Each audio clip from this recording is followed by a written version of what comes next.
Welcome to concept minds. कैसे हैं आप सभी लोग।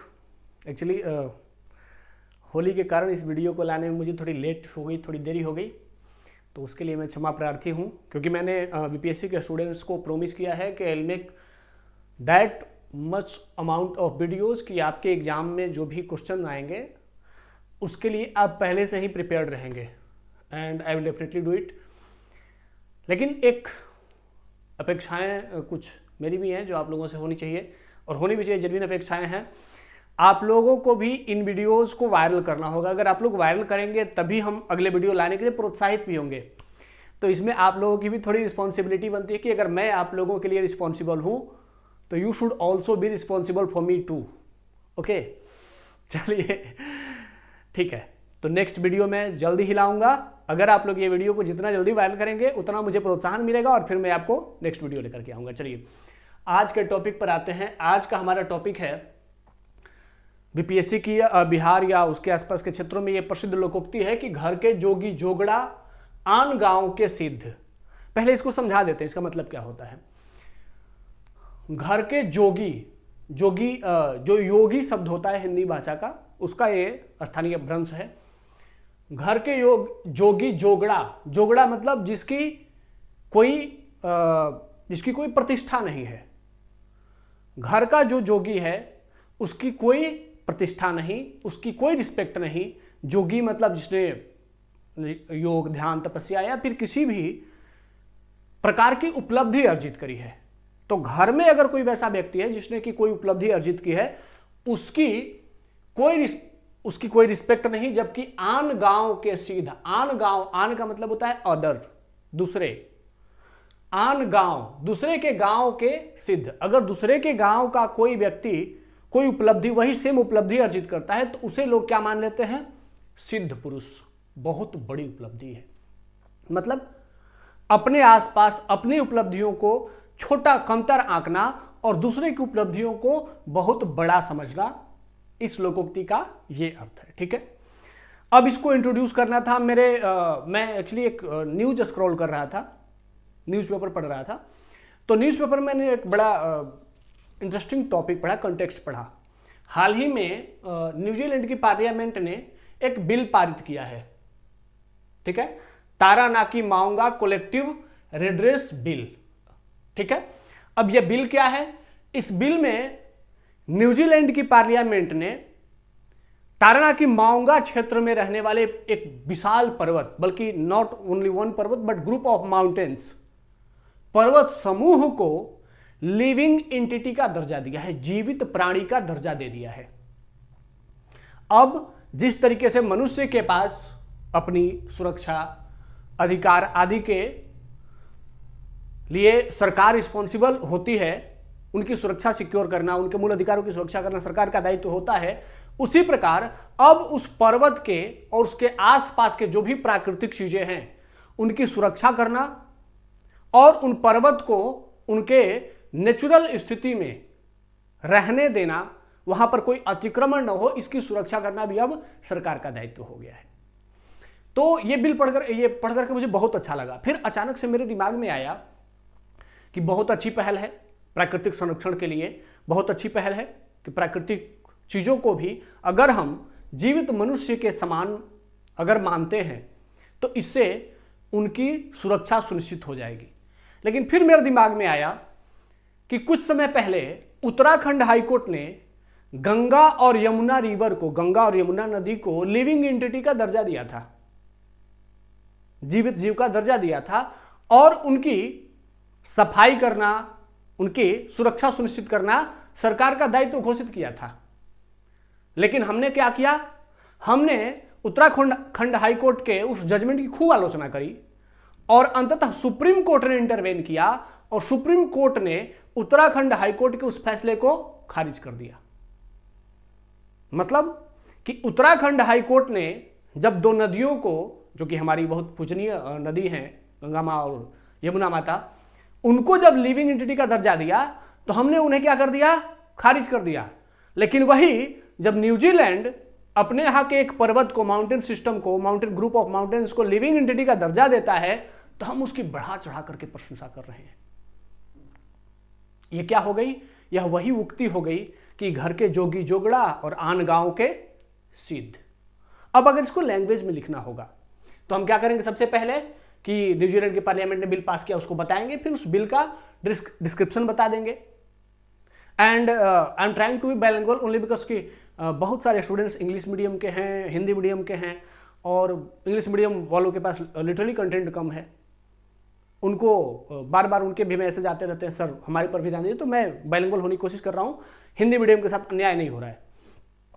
तो फिर हम उस बिल का डिस्क्रिप्शन बताएंगे कि उस बिल में प्रावधान क्या है, फिर उसके बाद बताएंगे कि ऐसा ही एक पहल उत्तराखंड हाईकोर्ट द्वारा किया गया था और यह हमने खारिज कर दिया। क्यों? क्योंकि हमारी मानसिकता वही साम्राज्यवादी मानसिकता है कि हमें हर बात के लिए पश्चिम से स्वीकृति लेनी पड़ती है, और फिर उसके बाद हम उसको ऐसे से कनेक्ट करेंगे। अगर इसको लैंग्वेज में लिखेंगे तो ऐसे लिखेंगे कि हाल ही में न्यूजीलैंड की संसद द्वारा टारानाकी माओंगा कलेक्टिव रिड्रेस बिल पारित किया गया।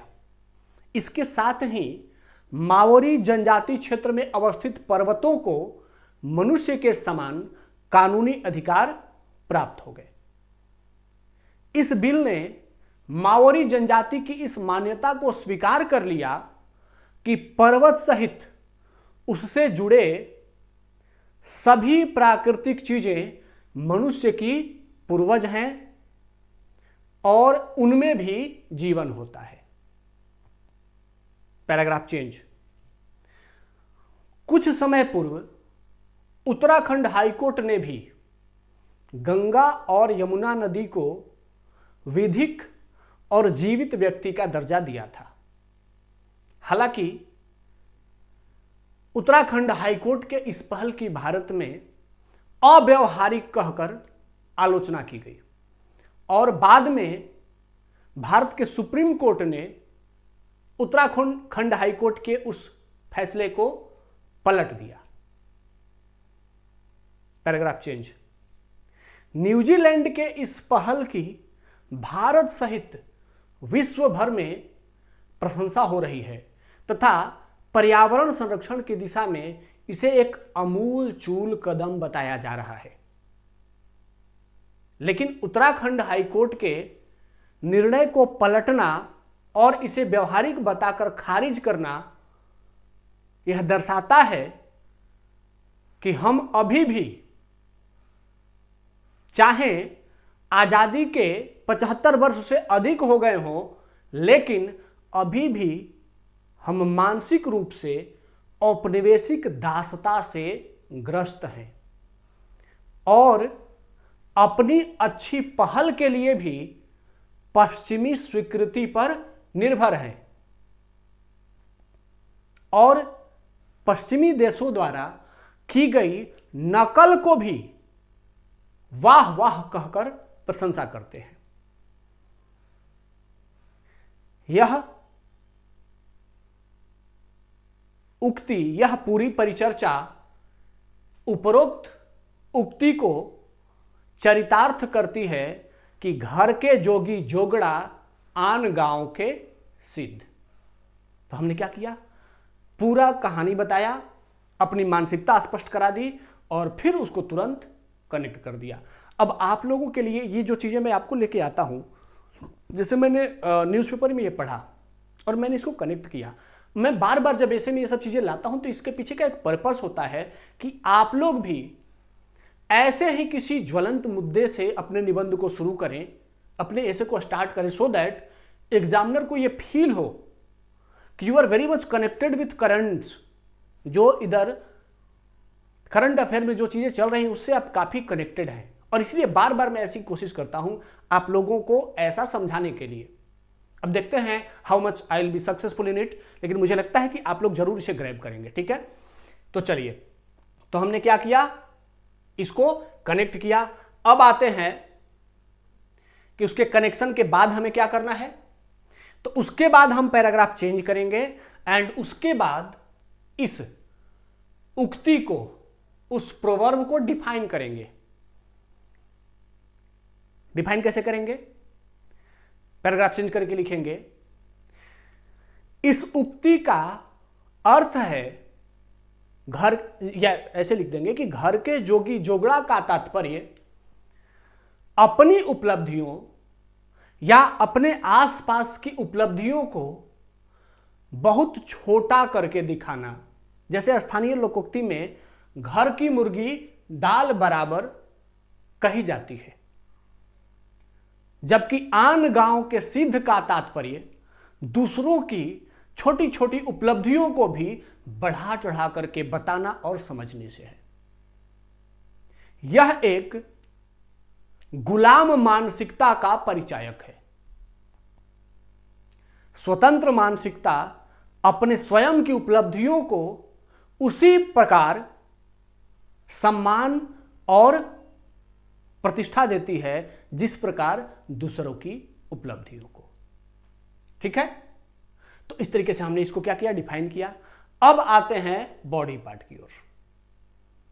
डिफाइन करने के बाद बॉडी पार्ट में मैंने जो आज का डायमेंशन लिया है वो लिया है सबसे पहले इंडिविजुअल लेवल पे, व्यक्तिगत स्तर पे, फिर उसके बाद इंडिविजुअल के बाद फैमिली के लेवल पे, परिवार के स्तर पर, फिर उसके बाद सोसाइटी के लेवल पे, सोसाइटी पे मैंने दो लिए हैं।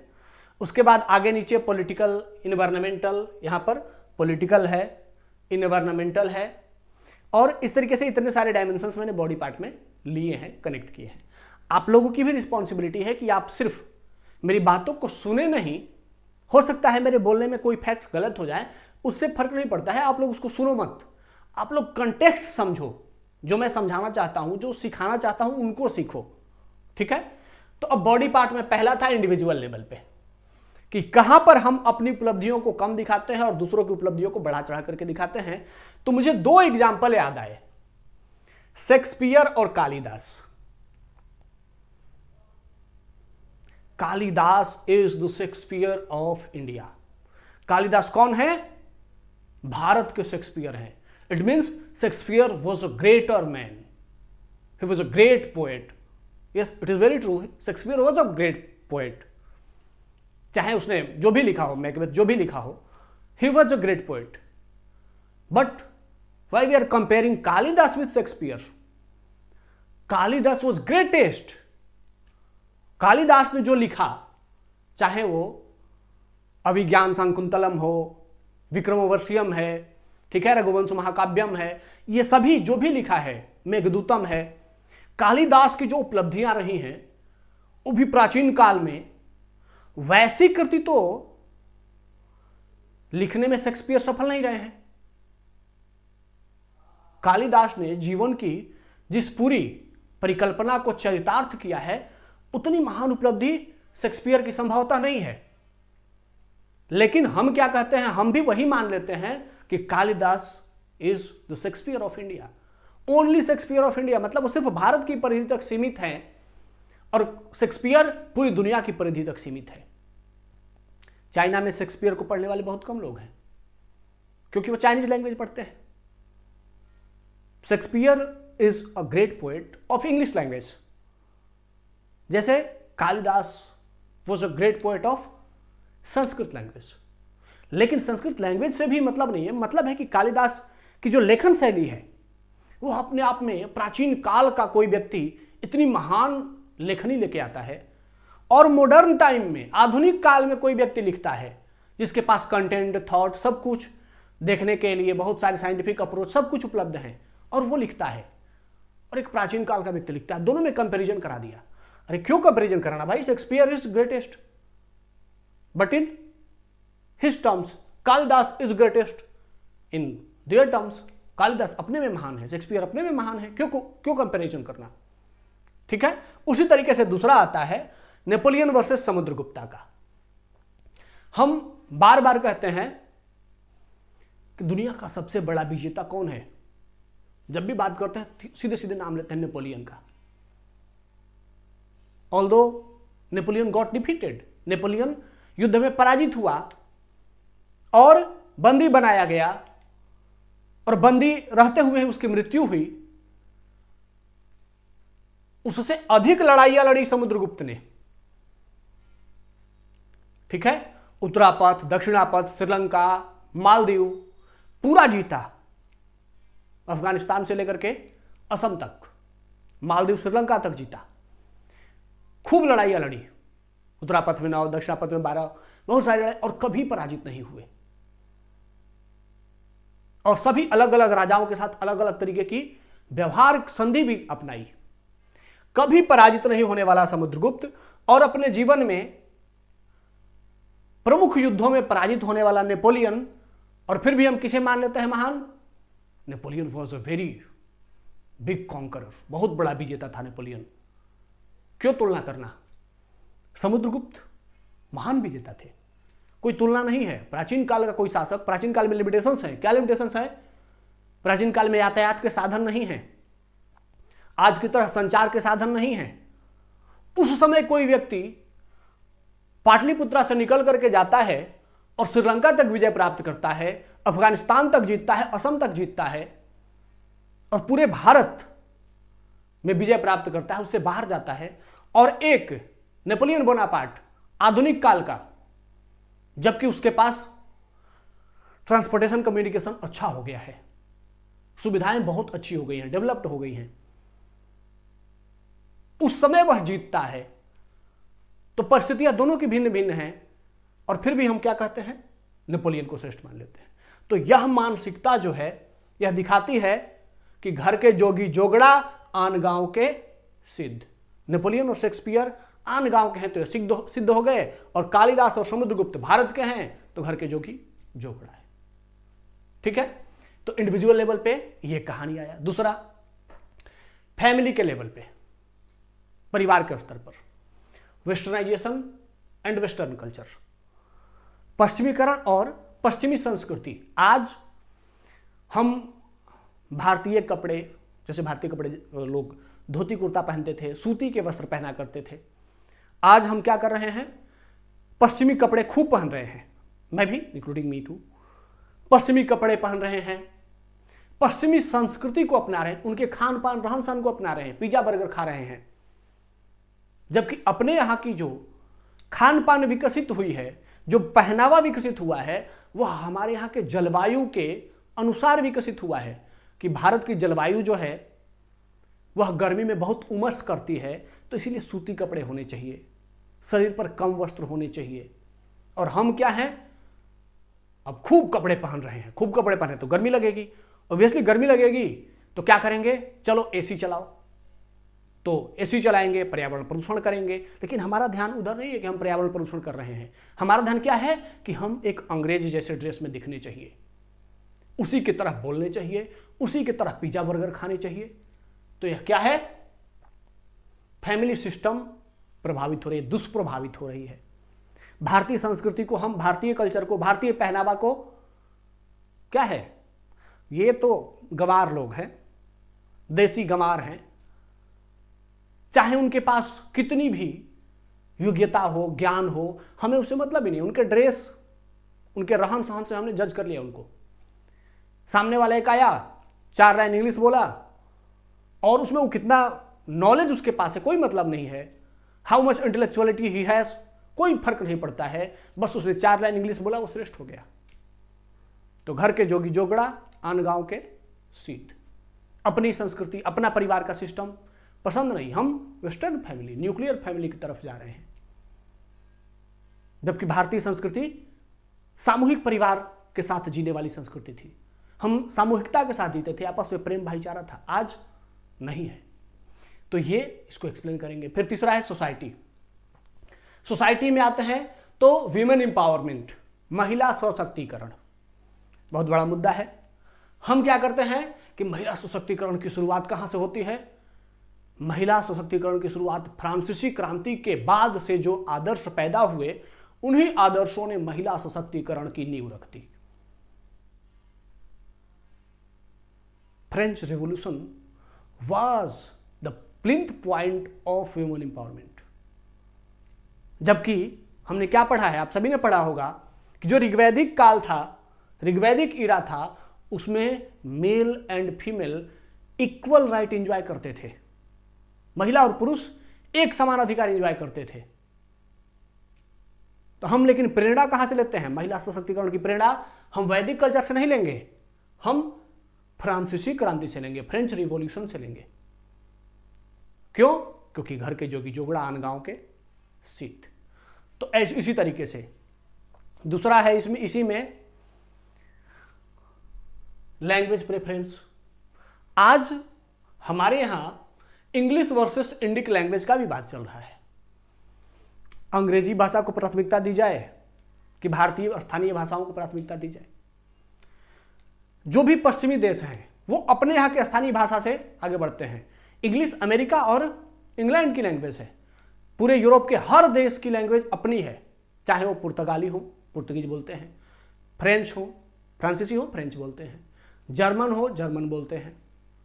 तो वहां के देश अपनी लैंग्वेज को प्रमोट करते हैं। इवन हमारे आसपास सोचिए, पाकिस्तान, चीन चाइनीज भाषा में, सारा रिसर्च सब कुछ चाइनीज भाषा में, और अभी उसके deep seek artificial intelligence technology के साथ जुड़ करके आया और उसने वेस्टर्न एआई मार्केट की चूल्हे हिला दी है।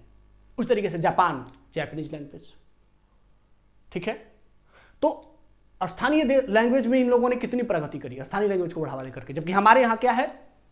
अंग्रेजी भाषा। भाषा सीखना बहुत अच्छी बात है, बिल्कुल भाषा सीखनी चाहिए, लेकिन वह भाषा आपके स्थानीय जीवन का, स्थानीय वार्तालाप का भाग नहीं होना चाहिए। आपके स्थानीय वार्तालाप, स्थानीय उपलब्धियां स्थानीय लोगों के साथ स्थानीय लैंग्वेज में कम्युनिकेट होना चाहिए, ताकि अपनी भाषा और संस्कृति भी संरक्षित रहे। और लैंग्वेज सीख करके हम दुनिया से अगर कम्युनिकेट करने की जरूरत पड़े तो वहां पर इंग्लिश लैंग्वेज का प्रयोग करें, ठीक है। तो लेकिन हमारे यहाँ क्या है? अंग्रेजी सीखो अंग्रेजी सीखो अंग्रेजी सीखो। क्यों सीखो नहीं पता है। क्यों? इसलिए ये क्यों हो रहा है? क्योंकि घर के जोगी जोगड़ा हमारी हिंदी भाषा या हमारी जो भी है, तमिल तेलुगु कन्नड़ पंजाबी बंगला, ये सब क्या है? ये तो बस इन्फीरियर लैंग्वेज है, और English is very superior language only because घर के जोगी जोगड़ा आन गांव के सिद्ध, ठीक है। उसी तरीके से पॉलिटिक्स के स्तर पर देखें, अगर हम राजनीति में देखें, डेमोक्रेसी, लोकतंत्र की शुरुआत अमेरिकी रिवॉल्यूशन ने, अमेरिकन रिवॉल्यूशन जो कि अमेरिकी क्रांति हुई, उसने दुनिया को लोकतंत्र का पाठ पढ़ा दिया। हम खूब पढ़ते हैं अपनी किताबों में, खूब इसकी परिचर्चा करते हैं, लेकिन हम भूल जाते हैं कि हमारे यहां पर जो महाजनपद काल था, महाजनपदा इरा, उसमें बहुत सारे गणराज्य हुआ करते थे, रिपब्लिक्स हुआ करते थे। There were so many republics, Vajji, Malla, Vaishali, Panchal, ये सब क्या थे? रिपब्लिक थे, गणतंत्र थे। हम वहां से प्रेरणा नहीं ले रहे हैं। गणतंत्र की प्रेरणा कहां से ले रहे हैं? रिपब्लिक की प्रेरणा अमेरिकन रिवॉल्यूशन से। क्यों? क्योंकि घर के जोगी जोगड़ा आन गांव के सिद्ध, ठीक है। उसी तरीके से इन्वायरमेंट में अगर हम बात करें तो पर्यावरण संरक्षण का जो विचार है, आज पर्यावरण संरक्षण की जितनी बड़ी पहलें हुई हैं, इसमें कोई डाउट नहीं है कि वो वेस्टर्न इन्फ्लुएंस से आई है। चाहे वो रियो सम्मेलन हो, या फिर क्योटो प्रोटोकॉल हो, या फिर पेरिस एग्रीमेंट हो, ठीक है, चाहे यूएनईपी जैसी संस्थाओं की स्थापना हो, इन सब के पीछे का आधार पश्चिमी देशों ने ही रखा है, इसमें कोई डाउट नहीं है। लेकिन प्राकृतिक संरक्षण का विचार और प्रेरणा कहां से लेनी है? तो हम क्या कहते हैं कि पश्चिम के देश, वहां के लोग, अरे भाई वो लोग पर्यावरण के लिए इतने जागरूक हैं। ग्रेटा थुनबर्ग को देखो, नॉर्वे में क्या करती है, लोगों को जागरूक कर रही है पर्यावरण संरक्षण के लिए। हमारे यहां तो लोग पर्यावरण को कुछ समझते ही नहीं है। हम लोग खूब पर्यावरण प्रदूषण करते हैं। क्यों ऐसी सोच है? और इसके पीछे हम ये नहीं सोचते हैं कि नेचर को जितना वेस्टर्न लोगों ने डिस्ट्रॉय किया है, पश्चिमी लोगों ने प्रकृति को जितना प्रदूषित किया है, नष्ट किया है, हमने कभी नहीं किया उतना। बल्कि हमारे यहां तो प्राचीन काल से ही नेचर वर्शिप का कंसेप्ट रहा है, प्रकृति देवताओं के पूजन का कंसेप्ट रहा है, विचार रहा है, चाहे वो हड़प्पा सभ्यता हो या फिर वैदिक कल्चर हो। आज भी हम सभी प्रकृति की ही पूजा करते हैं, प्रकृति में ही ईश्वर मानते हैं, प्रकृति में ईश्वर मानते हैं। इसीलिए हम क्या करते हैं? वर्षा की पूजा करते हैं, सूर्य की पूजा करते हैं, चंद्रमा की पूजा करते हैं, नदियों की पूजा करते हैं, वृक्ष की पूजा करते हैं, पशु की पूजा करते हैं, हम सभी प्रकृति तत्व की पूजा करते हैं। तो प्रकृति तत्व की पूजा के पीछे का विचार क्या है कि मनुष्य जैसे जैसे सभ्यता की ओर बढ़ता जाएगा प्रकृति को नष्ट करेगा। इसीलिए हमारे ऋषि मुनियों ने, जो महान ज्ञानी विज्ञानी होते थे, उन्होंने सोचा कि मनुष्य जैसे सभ्य होता जाएगा प्रकृति को नष्ट करेगा, तो प्रकृति को कैसे बचाया जाए। तो प्रकृति में ईश्वर को शामिल कर दो, कह दो कि हर प्राकृतिक तत्व में ईश्वर शामिल है। तो जब मनुष्य उस प्रकृति तत्व में ईश्वर को देखने लगेगा तो उसे नष्ट नहीं करेगा, और इसीलिए प्रकृति देवताओं की संकल्पना आई। हर प्रकृति तत्व में हम ईश्वर देखने लगे। तो हमने तो प्रकृति को ही ईश्वर मान लिया है। तो हमसे ज्यादा प्रकृति और पर्यावरण को संरक्षण करने वाला कौन हो सकता है। लेकिन नहीं, हम क्या कहेंगे, भाई हमारे यहां लोग बहुत लापरवाह हैं, हम पर्यावरण को नष्ट करने के लिए, विनष्ट करने के लिए जिम्मेदार हैं। पश्चिम के लोग देखो पर्यावरण के लिए कितने जागरूक हैं। कारण क्या है, हमारी साम्राज्यवादी मानसिकता, जिसने हमें इन्फ्लुएंस करा दिया है कि पश्चिम श्रेष्ठ है और हम इंफीरियर हैं। तो ये मानसिकता का कारण क्या है, यह कि घर के जोगी जोगड़ा आन गांव के सिद्ध। तो इस तरीके से हमने ये सारे डायमेंशंस डिस्कस किए।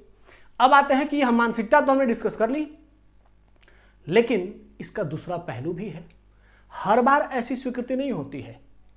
हम हर बार ऐसा नहीं मानते हैं कि घर के जोगी जोगड़ा आन गांव का सिद्ध, और इसीलिए other side of coin are also there is a flip side of coin. सिक्के का दूसरा पहलू भी है। क्या है वो, कि अब हमारे मानसिकता में परिवर्तन हो रहा है। पैराग्राफ चेंज करके लिखना शुरू करेंगे। मानसिकता में परिवर्तन हो रहा है। अब हम क्या कर रहे हैं, पश्चिमी मंचों पर उनकी आलोचना कर रहे हैं। हमारे यहाँ के इंटेलेक्चुअल जाते हैं, चाहे वो एस जयशंकर साहब हो या फिर यूनिवर्सिटीज के बड़े बड़े प्रोफेसर, पश्चिमी मंचों पर खड़ा होकर के और उनके आलोचना उनके सामने करते हैं। कहते हैं कि you were destroyer of the world, you were destroyer of the environment, you destroyed the economy many times bye imposing recession, your activity created recession till now. और तुम हम पर आरोप लगाते हो कि तुम ऐसे जियो, वैसे जियो, ऐसे रहो, वैसे करो। तो अब हम उन्हीं के मंचों पर उनकी आलोचना कर रहे हैं, और उनकी जो साम्राज्यवादी विचार थी कि हम श्रेष्ठ हैं, उसको उन्हीं के सामने खारिज कर रहे हैं। जब एस जयशंकर साहब कहते हैं कि Europe's problem is the world's problem, but world's problem is not Europe's problem, ये मेंटालिटी छोड़नी पड़ेगी कि यूरोप की समस्या पूरे विश्व की समस्या है और बाकी विश्व की समस्या यूरोप की समस्या नहीं है। यह मानसिकता छोड़नी होगी कि अगर रूस यूक्रेन युद्ध हो गया तो पूरी दुनिया को उसमें शामिल हो जाना चाहिए समाप्त करवाने में, और बाकी दुनिया में कहीं युद्ध हो रहा है तो यूरोप उसमें कोई एक्टिविटी नहीं करेगा। ये नहीं चलेगा। You have to act it. और हम लोग भी इस पर आपकी आलोचना करेंगे। तो हम अब क्या कर रहे हैं, घर के जोगी जोगड़ा नहीं करके बल्कि घर के योगी को भी अब सिद्ध बताने लगे हैं। उसी तरीके से हमारे योग, आयुर्वेद, इनकी वैश्विक स्वीकृति मिल रही है। ग्लोबल मंचों पे लोग इनको क्या कर रहे हैं, एक्सेप्ट कर रहे हैं। तो यह क्या हो रहा है, घर का योगी अब सिद्ध हो रहा है। उसी तरीके से स्थानीय भाषा को हम प्रोत्साहन दे रहे हैं। We are promoting our local language, Indic language in new education policy. नई शिक्षा नीति में 3 भाषा का फॉर्मूला है, 3 भाषा फॉर्मूला है। इसमें किसी भी स्टेट को 2 लोकल लैंग्वेज पढ़ाना होगा, एक तो अपने स्टेट की लैंग्वेज, दूसरा कोई अदर स्टेट की लैंग्वेज, और तीसरा इंग्लिश। मतलब कि आन गांव का जो है, मतलब जो विदेशी भाषा है वह भी हम सीखेंगे ताकि हम दुनिया से कम्युनिकेट कर सकें, लेकिन अपनी भाषा को भी सीखेंगे। ठीक है। तो न्यू एजुकेशन पॉलिसी, इससे हम अपने अंदर की आन गांव के सिद्ध वाली संकल्पना को छोड़ करके घर के योगी को सिद्ध बताने की कोशिश कर रहे हैं। उसी तरीके से भारतीय जीवन पद्धति, सदा जीवन, उच्च विचार की स्वीकृति, अब पूरी दुनिया में simple living and high thinking को प्रमोट किया जा रहा है कि भाई बहुत ज़्यादा ये सब जो हम पर्यावरण को नष्ट कर रहे हैं, एसी यूज कर रहे हैं, हाई मल्टी स्टोरी बिल्डिंग में रह रहे हैं, इससे बढ़िया है थोड़ा लिविंग स्टैंडर्ड को लिबरल किया जाए, सादा किया जाए। यह भारतीय जीवन की संकल्पना है, सादा जीवन, उच्च विचार। इसको अब दुनिया स्वीकार कर रही है। तो इससे क्या हो रहा है कि घर का योगी अब सिद्ध बन रहा है। ठीक है। तो यहां तक हमने पूरा बॉडी पार्ट डिस्कस किया। पहले घर के जोगी जोगड़ा आन गांव के सिद्ध को एग्जाम्पल के साथ बताया, फिर उसका विरोधी पक्ष भी बताया कि नहीं अब हमारी मानसिकता बदल रही है, और तब कंक्लूजन पर आएंगे। ठीक है, कंक्लूजन में जब भी आप एंड करेंगे तो मैंने कहा है कि कंक्लूडिव वर्ड्स जरूर यूज करिएगा। ठीक है, ताकि एग्जामिनर को पता चल जाए कि अब आप समाप्त करने वाले हैं। जैसे अंत में या उपरोक्त चर्चाओं के बाद हम यह कह सकते हैं, ऐसे शब्द यूज करिएगा। आफ्टर रीडिंग और after discussing the dimensions we have reached at the conclusion of, या we have reached of the conclusion at, तो इसके बाद आगे बढ़िएगा कि दूसरों की उपलब्धियों का सम्मान और स्वीकृति होनी चाहिए। विवेकानंद जी कहते हैं, स्वामी विवेकानंद जी कहते हैं कि भारत का आधुनिकीकरण भारतीय जीवन पद्धति और पश्चिमी विज्ञान दोनों के मिलाप से ही संभव है। इसका मतलब है कि विवेकानंद जी दूसरों की उपलब्धियों का सम्मान करने की बात करते हैं, पश्चिमी ज्ञान विज्ञान को भी स्वीकार करते हैं, लेकिन भारतीय जीवन पद्धति घर के योगी को जोगड़ा नहीं बताते, घर के योगी को भी सिद्ध बताते हैं कि घर का योगी भी सिद्ध है, बाहर का योगी भी सिद्ध है, आन गांव का योगी भी सिद्ध है। तो इस तरीके से विवेकानंद जी का विचार भारत के आधुनिकीकरण के संदर्भ में, और यह दर्शाता है कि हमारी मानसिकता स्वयं और विश्व की वास्तविक उपलब्धियों को यथाउचित सम्मान देने की रही है। और इसी परिदृश्य में जब हम साम्राज्यवादी मानसिकता को ग्रहण करने लगते हैं तो हमारे कुछ महान नायक जैसे गुरु गोविंद सिंह, शिवाजी, छत्रपति शिवाजी और महाराणा प्रताप जैसे नायक हमें सीख देते हैं कि हमें